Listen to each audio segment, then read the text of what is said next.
Hey, good evening. Welcome to Books and Bourbon. This is my second video, and I've got a whiskey and I've got a book that I'd like to talk to you about. So the whiskey, I don't know if you can see that, is Woodford Reserve Double Oaked, and there's kind of a bit of a story here about Woodford Reserve that I want to share with you. And then the book is The Idiot by Dostoevsky.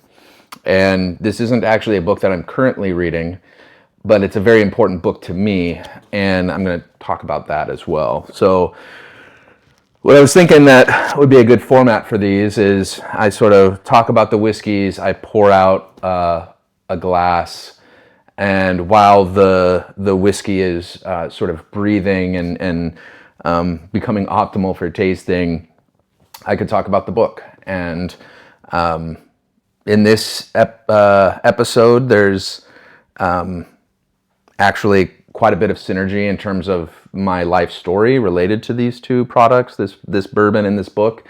Not all videos are going to be like that, but this one is. So I hope you enjoy.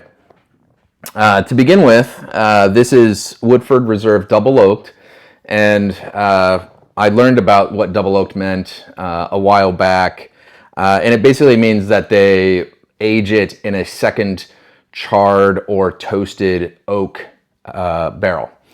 And so a lot of whiskeys and bourbons will do a kind of finishing aging where they age 4, 6, 8, 10 years, however long, in an oak barrel that is freshly charred, and then they might put it into a port barrel or a new oak barrel or a used rum barrel, and that kind of finishing is just to impart a little bit of a different kind of flavor. And so the double oaked is very similar. They just do that finishing aging, which is, I'd say, anywhere from 3 to 9, maybe 12 months from my understanding. And it just really brings out some of those additional oak flavors, the caramel, and kind of layering some of that that oak flavor. And it turns out, I think, pretty sweet. And this is certainly the case here with this. So I'm actually going to pour this out, and then we can kind of say a little bit more, because I haven't told you anything about why Woodford Reserve is important to me. I mean, just right away, it's like super sweet, right? Just like the rich oak flavors, the caramel. What's really interesting about this particular bourbon, and I don't know if this is an accepted idea in the whiskey community, but I found that with this particular one, once I've tasted it and then I nose it again, I actually get a really strong, like, maple syrup scent. And I don't really get it on my initial nose of this bourbon, but once I put it on my palate and taste it, I go back to the smelling of it, and I just get like Aunt Jemima, like Saturday morning maple pancakes. And so we'll see if that happens tonight. It's happened to me several times. But, you know, I mentioned in my last video that I got into bourbon maybe 12 years ago initially, and have been, again, very casual about it up until a few months ago. But Woodford Reserve was one of the bottles that I really fell in love with. Not the double oak, just like the standard Woodford Reserve. So I'd actually, like, if you are a beginner, if you're not sure you like bourbon, if you've got a friend that you're not sure they like bourbon or they're not sure, I actually think Woodford Reserve, just like the standard Woodford Reserve, would be a really wonderful option for them. It certainly was for me. I liked it so much one night that I drank the whole bottle, so, which I don't recommend at all, but that was an interesting night. But much different, I think, than the Woodford Reserve Double Oaked. But I actually haven't had regular Woodford Reserve in a really long time. So that is sort of the history with me and Woodford Reserve. I think no matter where I go in my whiskey journey, my bourbon journey, I think Woodford Reserve will always have a kind of special place for me. I first started to get into bourbons and whiskeys when my oldest daughter was born, the first of what would become 4 children. And so it's just like this really special time where I was kind of discovering what it meant to be a dad, and just all of the profound implications of that, and then really enjoying a couple of these wonderful bourbons. So that's kind of the story here about Woodford Reserve. And I talked a little bit about how my love of literature has been with me pretty much my entire adult life. And I specify my entire adult life because I was pretty late to the game, I think, in a lot of ways when it comes to reading and studying literature, and just being really invested in that art form. I did go to graduate school to study literature, and a lot of the folks that I went to school with, they were reading Dostoevsky when they were 15, and that certainly wasn't me. I didn't necessarily grow up in a home where there were a lot of books or a lot of reading, and my parents certainly did their best in trying to satiate my appetite as a young person interested in reading and books, but I think it really wasn't until I turned 20, and I was actually at a bit of an inflection point in my life, and I was coming out of a deep traumatic experience, and I felt alone. I felt like I didn't have anything grounding me, and I remember I went into a Barnes & Noble, and I just went to the kind of classic section, and I just was like looking for something, and I don't even know if I could define then or now what I was looking for, but I just was looking at authors' names, and this author Dostoevsky seemed to have a lot of books, and so I randomly grabbed one of them without any foreknowledge of who Dostoevsky was, and that book was The Idiot.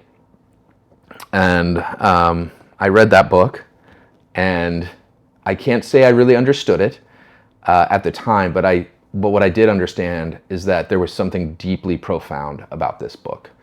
And it sort of opened my eyes to what books could be, what art could be, and it touched me in a really deep way. And I think I just kept going, and I've just been reading ever since. And so I think The Idiot, in particular, as a book, is always going to be very special to me. And I actually reread this about 4 years ago, and sort of rereading it as a 37-year-old, 36-year-old, when I first read it at 20, two very different reading experiences.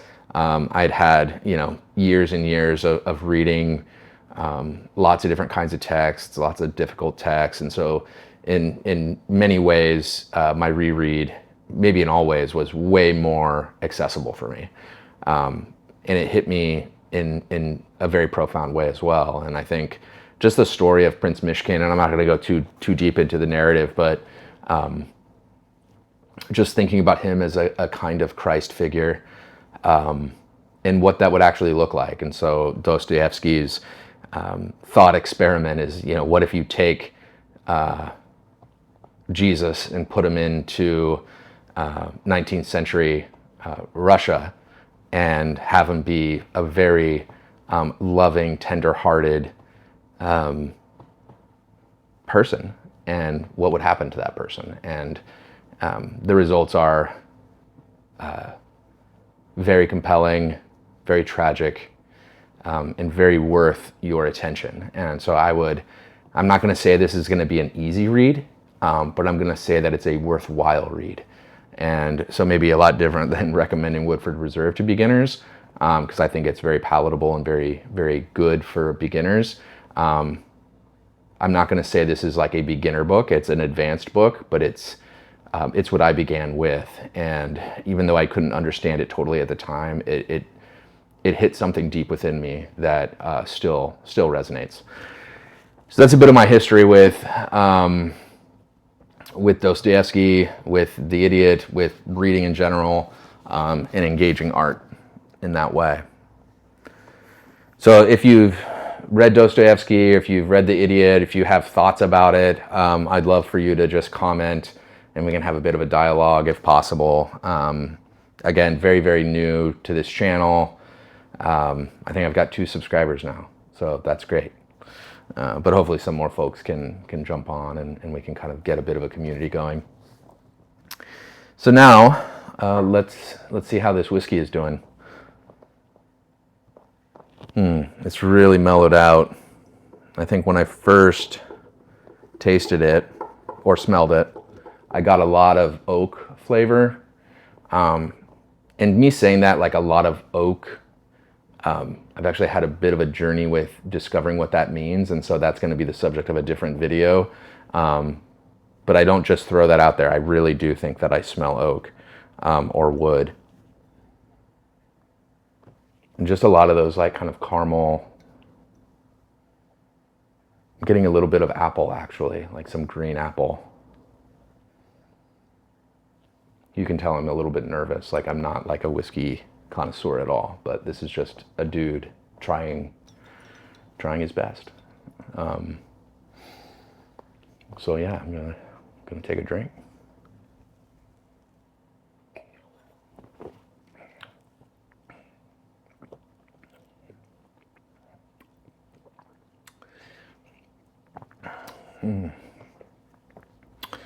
I mean, it's just really tasty. The flavor really just hits you really strong. When I was sniffing it the second time, I definitely got, like, I felt like it had mellowed out. I didn't get a lot of those strong notes, but the taste is just, you know, it packs a wallop. Not like in a really high alcohol content way. This is only, I think, a 90% or a 90 proof. So it's not that, but it's very, very flavorful. And I think the sweetness really does hit you pretty hard. Let's see what the second sip tastes like.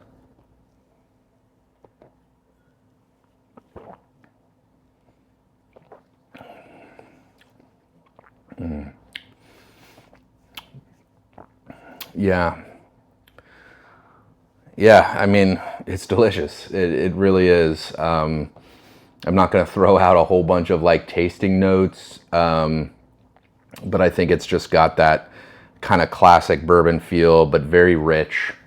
So if you think of like a typical 90 proof whiskey, like a Buffalo Trace or Woodford Reserve regular or something like that, and then you just like amplify the flavor, that's kind of what you get with this.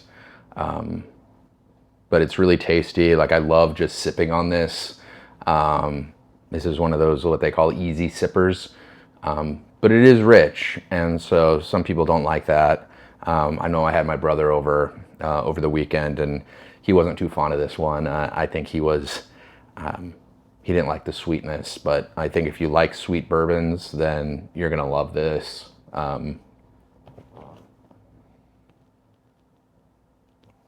Yeah, I'm not getting so much of the maple syrup. I also am kind of curious, and if you have a perspective on this, please let me know, but I'm just starting to drink with a Glencairn, and I don't know, I feel like it impacts how I smell. So normally I would pour in a tumbler, and I really enjoy smelling whiskey out of a tumbler, and I don't know, maybe I'm just you know, a Luddite, but I feel like it's harder. I feel like it's harder sniffing out of this. Maybe I need to let it air out. But yeah, it's starting to get a lot of those like kind of apple pie maybe. It's really good.